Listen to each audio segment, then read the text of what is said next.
ভারত একটি গণতান্ত্রিক প্রজাতন্ত্র যেখানে রাষ্ট্রপতি রাষ্ট্রের প্রধান এবং প্রধানমন্ত্রী সরকার প্রধান। ভারতীয় সংসদ দীর্ঘ বিশিষ্ট লোকসভা, যাকে জনগণের কক্ষ বলে, এবং রাজ্যসভা, যা রাজ্য পরিষদ নিয়ে গঠিত।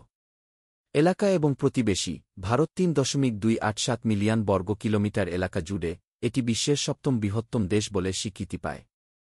এর প্রতিবেশী হল পাকিস্তান, চীন, নেপাল, ভুটান, বাংলাদেশ এবং মিয়ানমার। জনসংখ্যা এবং ধর্মীয় জনসংখ্যা আনুমানিক ১.৪ বিলিয়ন জনসংখ্যার সাথে ভারত বিশ্বের দ্বিতীয় জনবহুল দেশ। ধর্মীয় সংমিশ্রণে হিন্দু ৭৯.৮৯, মুসলমান ১৪.২। শীর্ষ শিক্ষা প্রতিষ্ঠান ভারতের শিক্ষা ব্যবস্থা প্রাথমিক, মাধ্যমিক এবং উচ্চ মাধ্যমিক স্তর থেকে শুরু করে উচ্চশিক্ষা পর্যন্ত স্তর বিশিষ্ট।